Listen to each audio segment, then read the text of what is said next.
toda a honra e toda a glória seja dada a Ele por mais uma vez. Que nós estamos juntos para adorar o Senhor neste novo endereço que Deus nos preparou, que com certeza Deus tem grandes coisas para fazer neste lugar. Amém?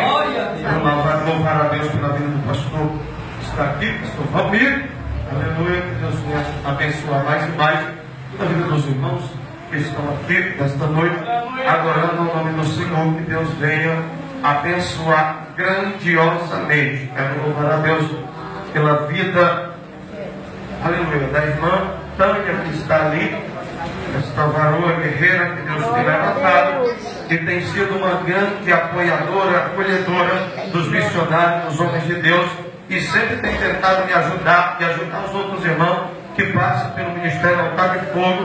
Deus tem percebido com certeza esta dedicação que ela tem no seu coração para ajudar os homens de Deus. Amém? Eu quero nesta noite trazer uma palavra com respeito àquilo que Deus ministrou no meu coração. Louvar a Deus pela vida do irmão Vivente, que estava dirigindo o culto, que Deus possa abençoar.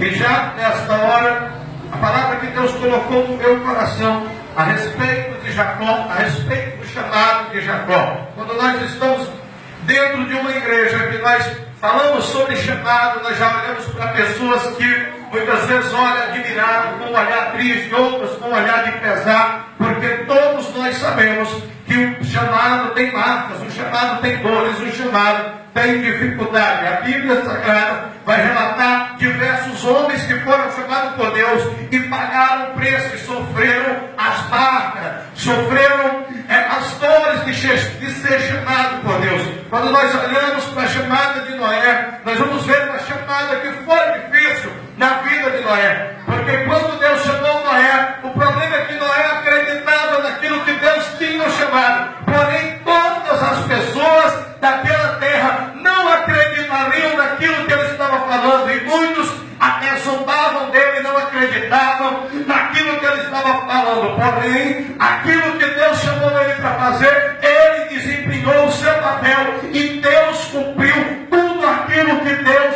tinha prometido. Quando nós estamos dentro da Bíblia Sagrada e vamos falar de chamado de pessoas que Deus escolheu, não tem como passar desapercebido diante do chamado de Abraão. Quando Deus, no capítulo 12 de Gênesis, ele chama Abraão de uma maneira diferente. Deus não chama Abraão para ficar onde está. Deus não chama Abraão para abençoar ele na sua terra. Deus não chama Abraão para mudar a história da sua terra. Deus chama Abraão para fundar uma nação, para fundar um povo, para dar origem ao povo da face da terra. O que é interessante do chamado é isso.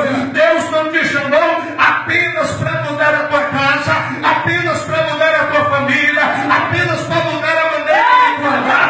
Deus te chamou para você implantar uma maneira diferente de morar na terra dos viventes.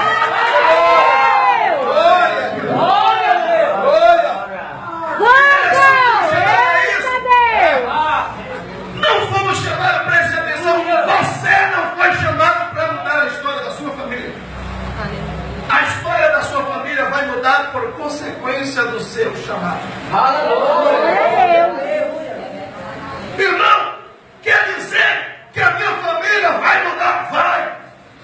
Mas não é por você. Ei, tem muita gente que perde o tempo, se converte ao Senhor e perde todo o tempo da sua vida discutindo com um parente que não quer Jesus, discutindo com um filho que não quer ir para a igreja. Ei, deixa ele na mão de Deus, porque tu está na presença de Deus para desenvolver um chamado maior.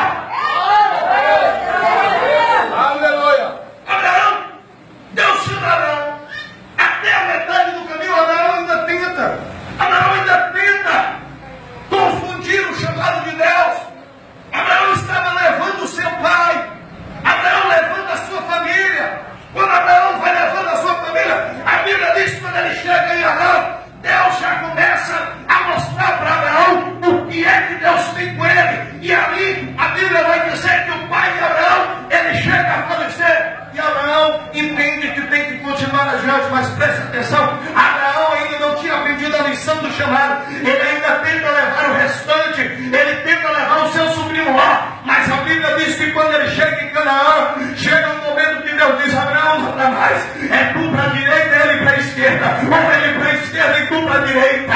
Quem é chamado por Deus, irmão, não é para ficar chorando pelos cantos, pelo filho que não é crente, não é para ficar chorando pelos cantos, pelo irmão que não é crente. Quem é chamado por Deus tem que abrir a boca, tem que profetizar, tem que pregar, tem que levar o evangelho, tem que dizer que Jesus é bom. É exemplo de chamado da Bíblia. Glória a Deus. Para mim, eu fico vinculado em dois grandes chamados da Bíblia Sagrada. O primeiro chamado que mais nos chama a atenção é o chamado de Paulo. O chamado de Paulo, na Atos dos Apóstolos, é algo extraordinário. Mas quando nós olhamos para o Antigo Testamento, o chamado de Jacó é um chamado também que nos chama bastante atenção. A Bíblia Sagrada vai dizer que lá nos livros do Novo Testamento, Paulo, quando escreve uma das suas cartas, ele diz que aprove a Deus escolher a Jacó. Deus escolheu Jacó e não foi coisa do destino, não foi coisa de coincidência.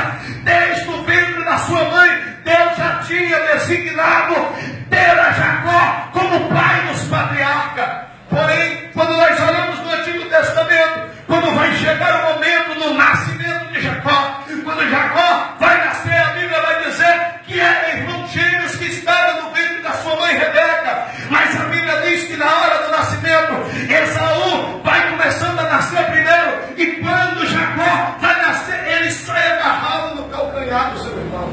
Aí ali, ele já ganha o primeiro nome da sua vida. Preste atenção. Eu estava ali na igreja quando o irmão Tiago Lopes estava pregando, e ele falando sobre cicatrizes de um sonhador. E eu vou falar hoje sobre as marcas de um chamado. Você tem algumas marcas. A primeira marca que Jacó recebeu por causa do chamado foi o seu nome. Porque o nome de Jacó, para você, se você for ler em outra língua hebraica, Yaakov. Se for em inglês, vai ter lá Jacob. Mas se nós formos olhar o significado dentro da raiz da palavra, significa suplantador. Veja só, agora aquele menino que é chamado por Deus, desde o ventre da sua mãe, a primeira vez que ele escuta seu pai dizendo: vem cá, suplantador. A sua mãe dizendo: vai ali, suplantador. Ei, esse menino passou por diversos traumas, ele passou por diversas dificuldades. Imagine só, tudo que Jacó fizesse de errado, eu até posso conjecturar que o seu pai olhava para ele e dizia: já sei, é porque ele é suplantador, ele é enganador, a arte dele é enganar. Imagine só a tristeza, imagine só os momentos difíceis que Jacó passou na sua vida, imagine só Jacó na sua infância, e quando alguma coisa vinha errada para o seu pai e para a sua mãe, o seu pai logo olhando para Esaú, sendo maior, sendo peludo, sendo bonito, caçador, valente, ele olhava e dizia: já sei, quem fez isso foi o suplantador, quem fez isso foi o enganador. Ei, são marcas de um chamado. Quem é chamado por Deus tem que saber isso. Se você não errou, entrou aqui nesta noite e a sua vida não vai bem, ei, sabe por que isso está acontecendo? É porque Deus tem um chamado na sua vida e o diabo não está satisfeito com isso. O diabo quer parar de toda maneira, o diabo quer se levantar, mas eu tenho uma palavra de Deus na sua vida. Aquele que Deus escolhe, o diabo não pode derrubar.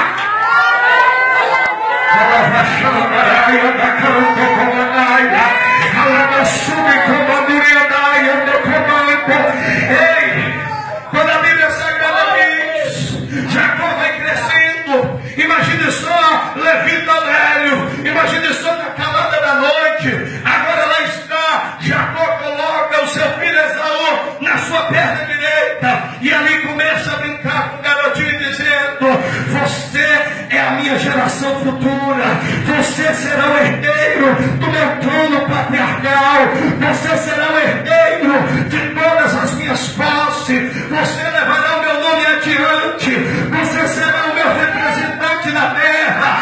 E ali a sua mãe Rebeca, olhando para aquilo e olhar para Jacó, olhar para Isaac e dizer: Isaac, e o que sobrou para Jacó? E o que sobrou para Jacó? E Isaac olhar para Jacó e dizer: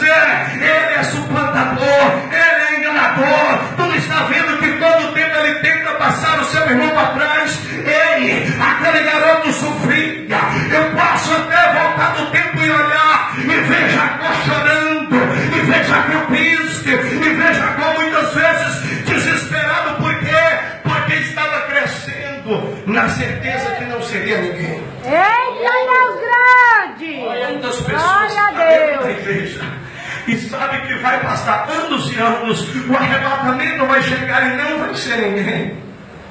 Está condenado pela sociedade, está condenado pelo pastor, está condenado pelo amigo, pelo irmão. Alguém olha e diz: não vejo nada nele. Olha, a Bíblia Sagrada diz que Deus já tinha um plano preparado. Eita, Deus! Então não sei se você consegue ver, mas deixa eu te dizer uma coisa: o Deus que trabalha por trás das circunstâncias, Ele manda eu te dizer que aquilo que foi dito ao teu respeito há de se cumprir. Não tem demônio que refogue. Mas a situação só poderia piorar para Jacó, porque Jacó, de todas as maneiras, usando daquilo que ficou da terra para o homem. O homem só tem na terra duas coisas, a qual ele pode se sair bem de si mesmo. Qual é? A primeira é a esperteza, a segunda é a malaquice. Ele só tinha esses dois recursos que estão na terra e são do homem. Quantas pessoas já se deram bem na vida pela esperteza, pela malaquice, mas depois a casa cai, mas depois alguém descobre, mas depois a polícia prende, mas depois a federal investiga. Mas tem dois atributos de Deus implantados no homem. Qual é? Sabedoria e conhecimento. E Jacó agora vai tentar os seus métodos. Jacó agora o que ele faz? Ele aproveita da situação. O seu irmão chega do campo. Quando o irmão chega do campo, está morrendo de fome. Ele está com um prato de comida cheiroso, maravilhoso. O irmão olha para ele e diz: me dá. Ele disse: não, eu vendo. Ei, muitas vezes a gente, quando a gente estava lá no mundo, a gente fez tanta coisa errada. E às vezes não era nem intenção de fazer mal a ninguém. Quantas pessoas que já roubaram as pessoas e depois dentro da sua casa, no seu lar, se arrependeram e choraram. Verdade, Mas tinham Deus. que fazer aquilo. Na ocasião era aquilo que estava dizendo: faz, é a única saída. Porque não conhecia Deus, porque não sabia que existia um Deus.